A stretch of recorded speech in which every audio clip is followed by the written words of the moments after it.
Muy buenos días, estudiantes de cuarto año medio. El día de hoy, en esta cápsula, vamos a hablar sobre la evaluación número 4, que ya fue subida a la página del colegio y frente a la cual ustedes tendrán que trabajar durante toda esta semana. Esto lo vamos a hacer a través, ¿cierto?, del PowerPoint que estoy presentando a continuación, que como ya dije, trabaja, ¿cierto?, la evaluación número 4 de lenguaje y comunicación. El objetivo de esta cápsula es que ustedes logren recordar conceptos vistos en clases pasadas para poder desarrollar de forma correcta la cuarta evaluación de la asignatura. Nosotros, hace ya varias guías atrás, hace varias ya cápsulas atrás, hemos trabajado la argumentación y llegamos a la conclusión de que argumentar consistía en defender a una idea u opinión, a la cual llamábamos tesis, ¿cierto?, a través de razones que justificaban a esta opinión. Nosotros sabíamos que a la opinión la llamábamos tesis y a las razones nosotros las llamamos argumentos.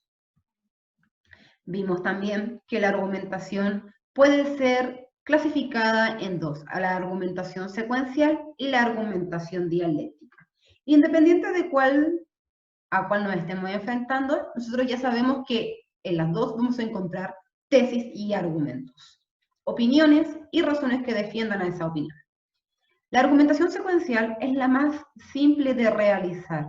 En un texto o discurso argumentativo, nosotros vamos a encontrar, ¿cierto?, en una argumentación secuencial que el autor presenta una tesis y luego sus argumentos. Argumentos que se clasifican en bases, garantías y respaldo, siendo las bases, ¿cierto?, las razones directas que defienden a la opinión del autor, las garantías, las que explican por qué esa base sirve para defender a esa opinión, y los respaldos, que vendrían siendo ya estos datos estadísticos, estos datos científicos también, que dan mucho más sustento a los argumentos presentados, a las bases y a las garantías, para así defender de mejor forma a la tesis del autor.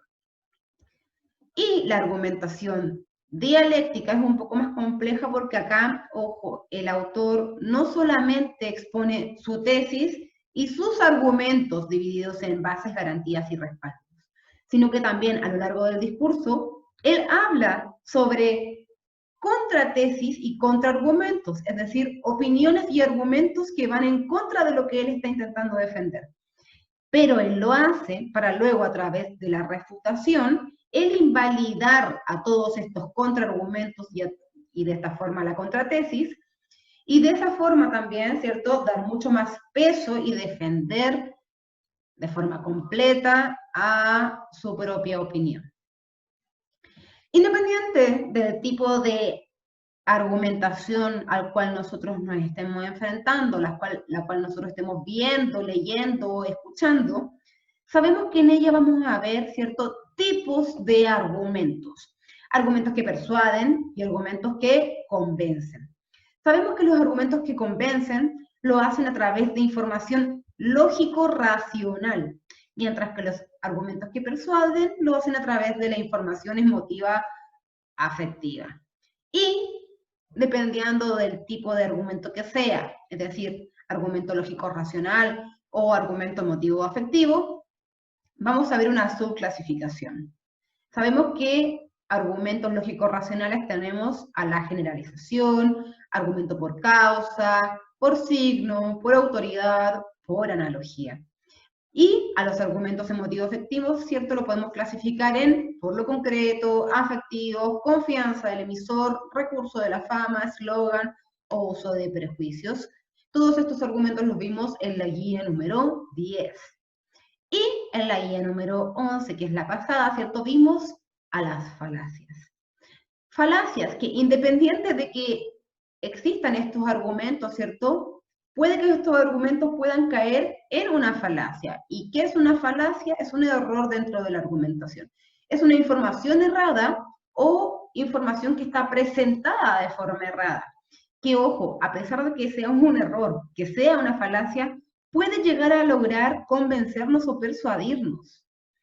Y esa es la importancia de que nosotros podamos reconocer cuando estamos en presencia de una falacia, porque de lo contrario nos van a estar convenciendo, persuadiendo de algo a través de información errada, a través de argumentos que están en un error. Vamos a ver un ejemplo para poder entender de mejor forma esto.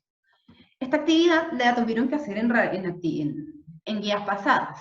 Y vamos a revisar de alguna forma la respuesta correcta y cómo en ellas también se pueden ver representados falacias argumentativas. Primero, Javier se desmayó y tuvo convulsiones. El doctor le dijo que tenía principio de epilepsia. Ayer tú demostraste los mismos síntomas. Debes tener principio de epilepsia. Nosotros vemos acá que está haciendo una comparación. Por lo tanto, vemos un tipo de razonamiento por analogía. 2. Todos los mineros al ingresar a la mina usan casco. Javier ha entrado a trabajar en Codelco. Si ingresa a la mina, deberá usar casco. Acá se está diciendo que como hay un número mayor, cierto, superior de casos, lo que le sucede a ellos también le debe suceder al otro por tener una similitud. Y en este caso se está hablando de una generalización, razonamiento por generalización. No es por analogía porque nos están comparando dos elementos, sino que se está tomando a un grupo de situaciones o de elementos y que lo que les sucede a ellos les puede suceder a otros. Y en ese caso estamos en presencia de una generalización. Tercer ejemplo, cuando Macarena miente, frunce el ceño y su mirada se desvía. Ahora lo ha hecho, razón por la cual creo que está mintiendo. Acá vemos que hay señales que indican que Macarena está mintiendo. Por lo tanto, el tipo de razonamiento es por signo. Cuarto ejemplo, el joven asesino vivió una infancia muy difícil. Por eso ha actuado como lo hizo. En este tipo de argumentos se está diciendo las causas de por qué el asesino llegó a hacerlo. Por lo tanto, el tipo de razonamiento, el tipo de argumento es por causa. Y finalmente, según la Organización Mundial de la Salud, en Centroamérica muere un niño por desnutrición cada 24 horas. Acá el tipo de razonamiento es por autoridad. ¿Y quién vendría siendo aquí la autoridad? La Organización Mundial de la Salud. Este tipo de argumentos solemos encontrarlos en los respaldos. En los respaldos se suelen mencionar lo que dicen autoridades en la materia para poder defender cierta o una determinada opinión. Pues bien, independiente de que este tipo de argumentos, ¿cierto?, pueden ser clasificados, podrían llegar a ser falacias. No son los casos, pero vamos a ver tipos de argumentos que sí presentan un tipo de error argumentativo o falacia comúnmente llamado. El primero, existen suficientes pruebas de la veracidad de la Biblia. Todos aquellos que la rechacen arderán en el infierno. Acá estamos viendo que la tesis es que la Biblia, ¿cierto?, es veraz, es la realidad, es la verdad. Y el argumento es que la gente que no piense lo mismo, ¿cierto?, va a tener un castigo. Por lo tanto, este tipo de argumento cae en una falacia. Yo no puedo argumentar una opinión dando un posible castigo, ¿cierto?, a la persona que no piensa de la misma forma que yo. Por lo tanto, estamos en presencia de una falacia de tipo apelación a la fuerza. Segundo ejemplo, solo un imbécil podría creer aquello. Nosotros sabemos, también lo revisamos en la cápsula pasada, en la guía pasada, que cuando defendemos a una opinión, tenemos que hacerlo con argumentos. Y cuando refutamos una opinión contraria y argumentos contrarios, tenemos que hacerlo respecto de esos contraargumentos y respecto de esa contratesis, jamás atacando a la persona que lo dice. Por lo tanto, este ejemplo de un argumento es una falacia de tipo ad hominem o apelación al hombre. Tercer ejemplo, tomé una aspirina y recé al Señor, como mi dolor de cabeza desapareció, Dios me curó el dolor. Acá tenemos un tipo de razonamiento por causa, se están mencionando las causas del término del dolor, ¿cierto? Pero sabemos que acá hay dos elementos que se mencionan.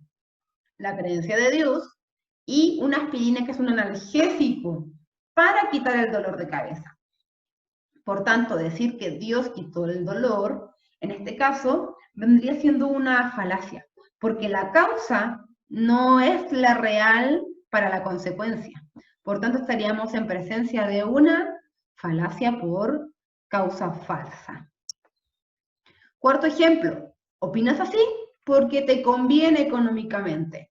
Nuevamente se está utilizando la apelación al hombre para defender una opinión. Recuerden que cuando yo estoy argumentando no puedo atacar a la persona, puedo atacar a su opinión y a sus argumentos, no al individuo. Quinto ejemplo, no hay que salir a las calles durante la pandemia, ya que es peligroso. Nosotros vemos acá que hay una opinión, ¿cierto? La tesis, que no hay que salir a las calles durante la pandemia, que está siendo defendida por otra opinión, porque es peligroso. Nosotros sabemos también que lo único que puede ser una opinión dentro de la argumentación es la tesis, y ella tiene que estar defendida a través de argumentos, de hechos. ¿Puedo yo mencionar la opinión de otras personas, autoridades en el tema? Pero yo, cuando defiendo mi opinión, no puedo hacerlo entregando otras opiniones personales. Por lo tanto, en este caso estamos en presencia de una falacia por ausencia de bases o también llamada círculo vicioso. Y finalmente, el tabaco produce cáncer. Pues así me dijo mi papá. Y el que arregla tubos de escape de vehículos sí que sabe de contaminación. Sabemos que acá se está utilizando un tipo de razonamiento por autoridad, un tipo de argumento por autoridad. Pero también estamos en presencia de una falacia, porque el padre no es una autoridad real en la materia. Una autoridad en la materia respecto de las consecuencias que tiene el consumir tabaco es un médico, es alguien que haya estudiado medicina y sobre todo referente a lo pulmonar, ¿verdad? Por lo tanto, el padre, que se menciona acá como una autoridad, no lo es, y por tanto representa a una falacia por falsa autoridad. Pues bien, chicos, veamos lo que tenemos que hacer en la evaluación, que de alguna forma es lo que acabamos de revisar en este PowerPoint. Como ven acá, voy a subir, la evaluación está compuesta por 41 puntos totales. En la primera parte usted tiene que consignar su nombre y curso. Les recuerdo hacerlo para una mejor revisión y más rápida calificación de parte de las profesoras que les hacemos la asignatura. Luego siguen las instrucciones que deben leerlas cada una de ellas y el listado de los correos a los cuales ustedes tienen que enviar la evaluación. Va a depender de la profesora que le haga la asignatura, sea Patricia Barzúa, Daniela Lincoñir, que es quien les habla en este momento, Rosita Díaz o María Jesús Escobar. Luego viene un recordatorio de todo lo que revisamos también en el PowerPoint, ¿cierto? El mapa conceptual y a la vez ejemplos de lo que es una tesis, de lo que es una base, de lo que es una garantía, de lo que es un respaldo. Y también una definición sobre los tipos de argumentos lógicos racionales, sobre los tipos de argumentos emotivo-afectivos y sobre los tipos de falacias. Luego de eso viene lo que ya sería, ¿cierto?, a la evaluación. En primer lugar, usted tiene que leer los siguientes argumentos y clasificarlos, es decir, consignar acá si son argumentos lógicos racionales o si son emotivo-afectivos. Y si son lógicos racionales, bueno, serán razonamientos por analogía, razonamientos por generalización. Usted tiene que determinar cuál de la subclasificación de los tipos de argumentos lógicos racionales o emotivo-afectivos considera que son cada uno de estos argumentos. 2 puntos cada uno. Luego viene la misma actividad, pero esta vez con los tipos de falacia. Usted tiene que leer el argumento y consignar acá el tipo de falacia que cree que se ve representado. Luego viene un tercer ítem de alternativas que vendría siendo 10 preguntas, un punto cada una. Es poquito puntaje, pero de alguna forma busca trabajar la comprensión lectora de textos argumentativos, ¿cierto? Que usted logre identificar la tesis, las ideas principales, el tema, ¿verdad? El propósito que se ve evidenciado en cada uno de estos textos. Y finalmente, ya el cuarto ítem de la prueba, que es el que tiene mayor puntaje, 17 puntos en total, tienen que leer un texto que habla sobre la migración en Chile, sobre los migrantes en Chile, y luego de la lectura de este texto, usted tiene que responder a las preguntas de desarrollo que les comentaré a continuación. La primera es que ustedes logren decir con sus palabras, cuál es la tesis del texto, cuál es la opinión que se está intentando defender. Luego, escribe una base planteada en el texto, es decir, que usted mencione un argumento que defienda a esa tesis, pero un argumento que esté en el texto. Y luego, que mencione uno de los datos que se mencionan en el texto, uno de los respaldos que de alguna forma defiendan, ¿cierto?, al argumento que usted mencionó en la pregunta número 2. Y finalmente, lo que tiene más puntaje, ¿cierto?, vendría siendo la pregunta número 4 de desarrollo. ¿Estás de acuerdo con lo planteado en el texto anterior? Utiliza dos argumentos para avalar tu opinión. Ojo, recuerden que la tesis, la opinión, no puede decir sí estoy de acuerdo, no estoy de acuerdo. Tiene que ser más desarrollada. Usted tiene que mencionar el tema frente al cual está de acuerdo, mencionar la tesis frente a la cual está de acuerdo o a la cual no lo está. O incluso su tesis o su opinión puede ir más allá de estar o no estar de acuerdo con algo. Puede ser relacionado con el tema de los migrantes, pero una opinión mucho más desarrollada y elevada. Y esta opinión, chicos, ustedes tienen que defenderla con solamente dos argumentos en el espacio que acá se les asigna. Y de esa forma estaríamos dando por terminada la evaluación número 4 y así los contenidos y el análisis propiamente tal de la argumentación. Espero que les haya quedado claro cómo es que tienen que responder a la prueba y los contenidos, no olviden que todas las dudas pueden ser enviadas al Instagram de lenguaje o al correo personal de cada una de las profesoras que les hacen la asignatura. Que se encuentren muy bien, eso es lo que espero. Un saludo grande y nos vemos pronto.